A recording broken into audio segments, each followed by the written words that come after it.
COVID-19, without a doubt, has changed the world forever, especially Africa. As if it was not bad enough that Africa had been dealing with high numbers of youth unemployment, the COVID-19 pandemic saw several mature professionals lose their jobs. There were many instances where many people simply could not handle living in the cities, especially during those times when lockdown seemed imminent. Many simply left the urban cities and moved to their rural homes in the village. Hi, my name is Faustina Mani. I'm the Global Trade Engagement Director at Better Grains and founder of a private marketplace, Mothers of Africa Mobile Soko. I'm a recognized sector leader in Africa's agriculture, a credible, reputable, and much sought after global trade engagement facilitators by many development partners, non-profit organization, foreign governments, commercial attaches seeking partnerships and distribution opportunities for trade in Africa's mass market, especially the bottom of the pyramid. As a woman of Christian faith, I'm serving God by championing for an agricultural markets revolution that favors Africa, which is my contribution to Agenda 2016, the Africa we want. I'm using my platform Legacy 2063 by Faustina Mani to serve farmers, traders, women in agribusiness, and youthful meaning the young, the mature, and the retired professionals to create the Africa we want.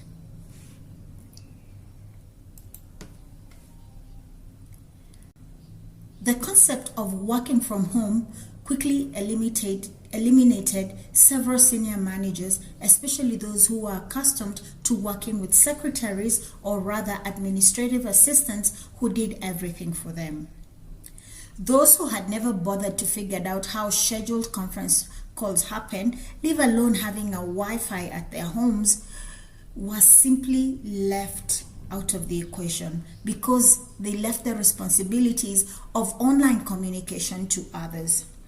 They simply found themselves unable to access their office email accounts because they had never learned how to do so. There was no one from IT to help them log into their office networks from home.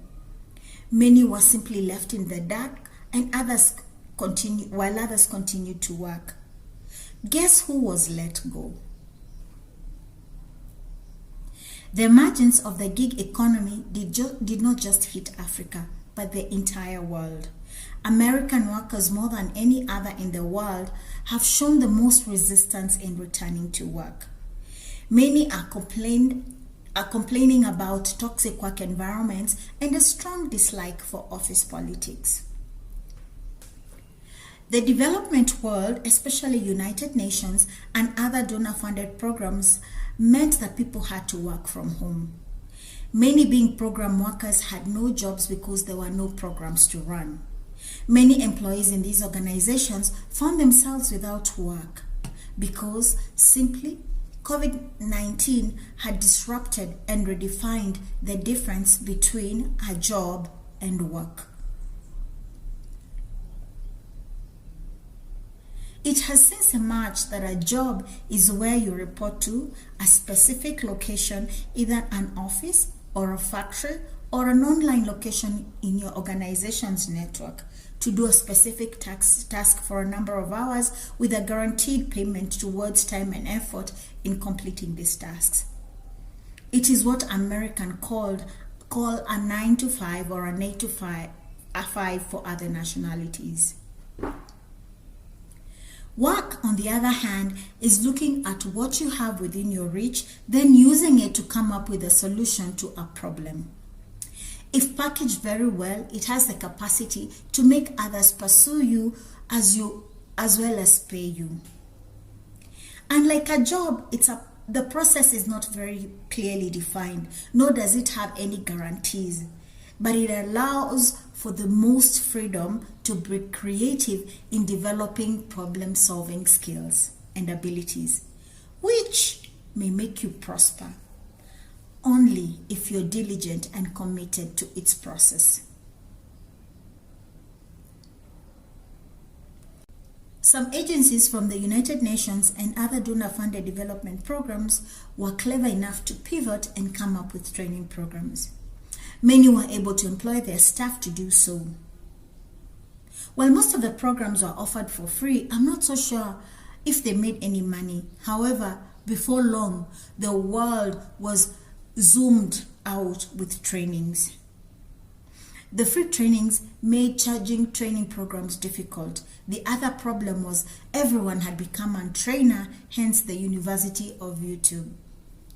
I strongly believe that YouTube is giving universities a run for their money, especially during these very difficult times. Prior to COVID-19, I had an opportunity to attend an e-commerce masterclass. I already had a website, www.bettergrains.com, which was serving our business very well. My only challenge was I was not completely bought into the idea of running an online shop.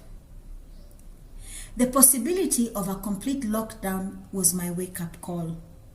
My strategy was simply, should things get that bad and I'm not able to go to the shop, I needed to come up with a plan how I would be able to sell the foodstuffs from my home. So I quickly launched my online shop, which I hosted at my marketplace, Mothers of Africa Mobile Circle. The other thing, I was quick to realize that the world was changing, and I quickly needed to offer additional services to better serve my website visitors and the consumers of my online content, which then was mostly a newsletter that I used to send out. So I was quick to register a company, Faustina Money Investments, which would be able to offer these services that were beyond the scope of the retail component of the business and very specifically focused on global trade, which was something I was doing. Once Faustina Money Investment was registered, the next thing to come up with was how to generate money from the new products and services I was offering at the shop. I did enroll in a number of the free programs, which I continue to be very grateful for. However, many were simply giving me the tools. None was actually telling me how to convert what I was doing into actual revenue. None really had a clear method on how to make money. Without a very clear method, I realized I was simply doing what everyone else was doing, which is so unlike me. I'm the sort of person whom if you tell to jump, I will probably ask you, why am I jumping? I'm a logic thinker, probably from my IT background on workflows. So many of the programs were good information, however, they were not providing me with the why. The funny thing is today there are so many programs from many of the development organizations which are offering exactly the same program. The unfortunate thing is that the services are coming in too late. So, what does this have to do with the African youth? Well, one thing COVID-19 did was to level the world and make it very flat. I saw this coming, but I had not had an opportunity to see what the real online entrepreneurship looks like, especially from an African perspective. I got an opportunity. This is not the university business model setup, but rather actual entrepreneurs who were running successful businesses online. What shocked me the most was being an African. I noticed that I had the same access to technology and resources to do business like any other online businesses from all over the world. Now it made sense why Mark Zuckerberg had come to Kenya, why Microsoft had increased its regional presence in Kenya, and why Google had come up with digital skills for Africa. You may not know this, but a few years ago, Amazon used to block any IP address from Kenya. Today, you can order from Amazon and pay in Kenya shillings. The same goes for Microsoft.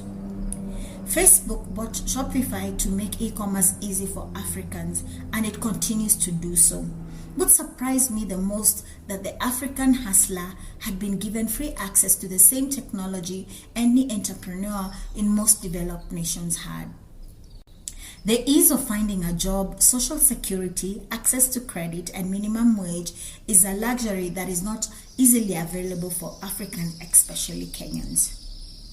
The African youth, especially the one in Kenya, is now able to compete with any entrepreneur from anywhere in the world. My only question is, will you open your eyes beyond finding a job and use your mobile phone to sell like crazy? Office jobs are long gone in today's world. The economies of the world are being run by individuals who are working from home. Clarity was my most treasured discovery over the COVID-19 pandemic. Isolation and the thought of my phone and laptop being the only tool I could use to earn money was exciting to me. Digital market was not something many people thought was worth paying for in Africa. COVID-19 completely changed that, which is very good news for African youth, especially the youthful professionals. The African primary and secondary education, as much as we look down on it, especially the Kenyan education systems, prepares Kenyans to excel in many countries. My Kenyan education made my American undergraduate and graduate programs much easier. The American education system helps one to be able to think outside the box and encourages creativity.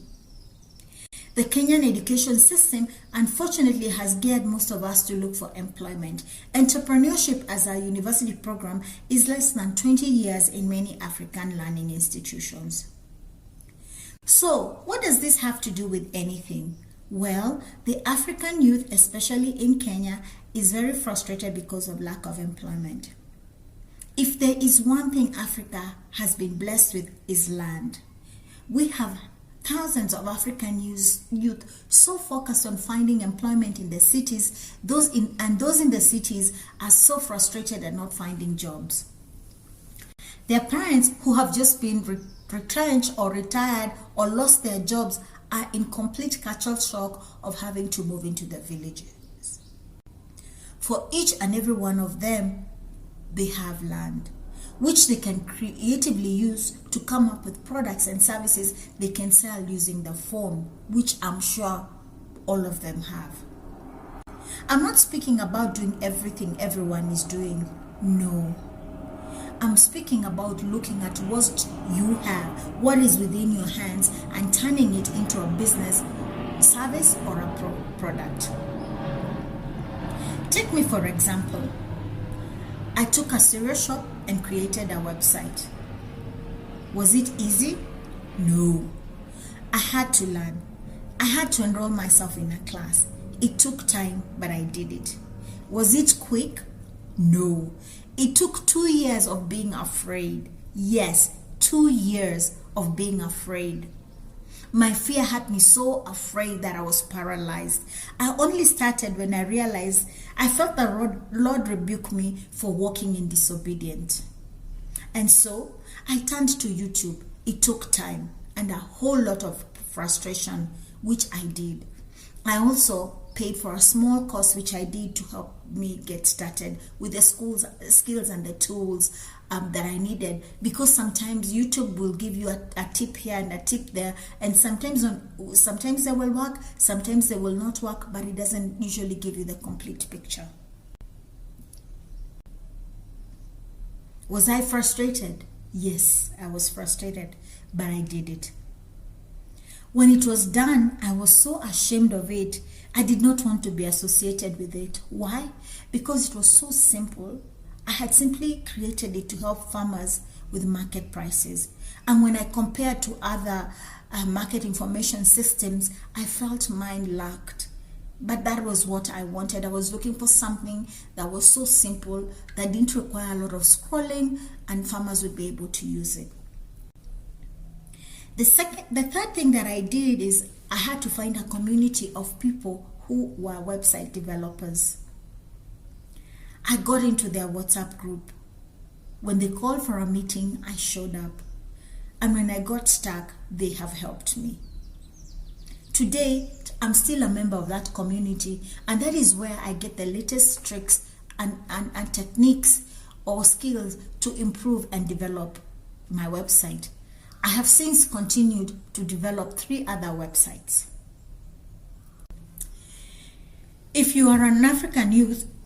Stop spending your time on social media admiring others. Social media is the leading cause of depression. Why? It is designed to make you feel like you do not have enough or you've been left behind in comparison to everyone else. Guess what? It's called marketing. And that is what marketers do. They use emotions to sell. They play with your feelings, and that is what marketing does. Social media has hired psychological engineers to figure out how to get you hooked and to keep you glued to their platforms. The sad thing is it reduces your ability to focus as well as lowers your IQ. To succeed in social media, you need to realize that it is simply a market. It is simply one huge international market. You go there to display your products to potential buyers. When you go to any African market, you do not leave your stand unattended. No. You display your products. You advertise them by doing what is necessary so that your products can see. And when a potential buyer comes along, you do what is necessary to sell. You do not leave your stall unattended. What do you think will happen if you nicely arranged your stall at the market, then went around the market admiring other people's products? In Africa, it would lead to a loss because your products would probably be stolen. Secondly, when you come back to your stand, you would be comparing with the other stands that you've seen, which will probably leave you feeling sorry for yourself because you don't have what it takes to make your stand look like those of others you visited. Do I use social media? Yes, but as a market. I discovered a long time ago it makes me feel depressed. It makes me feel like I'm behind when I compare myself to others. Does that mean I stop using it? No. I only use it to post my products normally after I have finished all my important work. I have recently moved my postings and social media activities to the end of day. I have also discovered an antidote from the poison I pick from social media. It's the song Comparison Kills by Jonathan McReynolds. Yes, Jonathan McReynolds' song Comparison Kills is my social media detox immediately after I'm done with social media. Social media makes you chase what is not meant to be chased because you've had it all along. That's what the song says. It continues to say, it steals and hides what is real. It talks about how comparison kills. Let me simplify it for you by using myself. When I get to social media and begin to look at what others are doing, they seem to be doing much better than me. They seem happy, they seem to have more money, the necessary network, and they seem to be so well put together. Social media makes me admire others by hiding my true accomplishments, the amazing work I have done, so I can admire and desire what others have. I believe this is called the sin of covetousness, an innate desire for wealth or possessions for others, which normally leads to jealousy. Yet, all those I'm admiring have never done anything close to what I have. They have never created a website that serves African farmers like mine does, which has since grown to 3 other websites serving farmers and traders from other nations. They don't have a podcast that is championing for an agricultural markets revolution that favors Africa. I do. I taught myself and learned how to single-handedly create and produce a podcast. I'm well able and equipped to run a radio show on transforming Africa's agriculture should I choose to do so. They seem to have millions of followers, especially on their Facebook page. Well, true, they do have millions. But when Google tells me those who visit my page spend more time on my page because they find what they are looking for than on their pages, then I realize I'm serving effectively in my gifting. See, comparison will hide all that and just show me what I am missing out on. The second thing my page does, it leads to sales. Because those people have come to trust me, and without me knowing, they have been making their way to my shop. Some have traveled distant shores looking for me. That song taught me not to copy what is meant to be copied, what is not meant to be copied. Let me repeat that again. That song has taught me not to copy what is not meant to be copied, because it is an original. It is meant to stay an original. I have since realized that I am not supposed to copy anyone. I am supposed to remain an original, because I am unique and I'm highly gifted and called for a particular purpose by God. My prayer for you is that you will discover and know the same about yourself. The second part of the song says, you spend all night admiring pictures. They make life look perfect, as they should. But you don't know the picture's story. And how long it took to make that picture look good.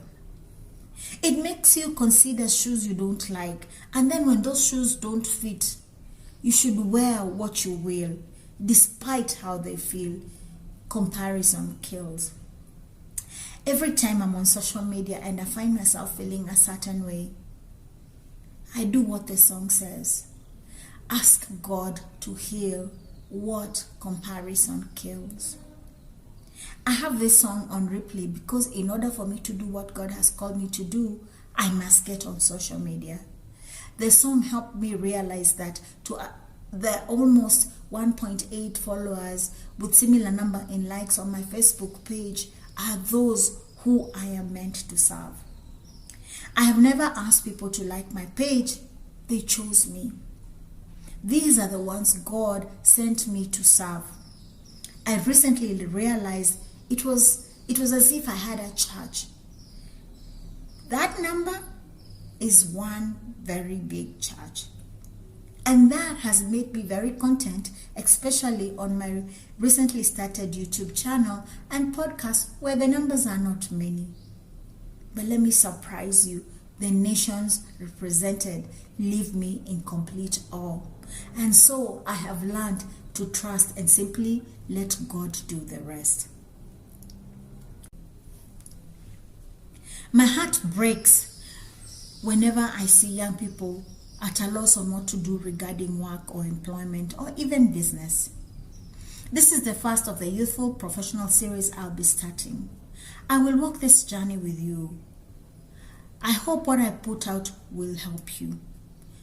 But I will also be the first to say that to move faster and to achieve greater results, you will probably need to invest in yourself by getting someone to help you, or to invest in a program that will help you to move faster.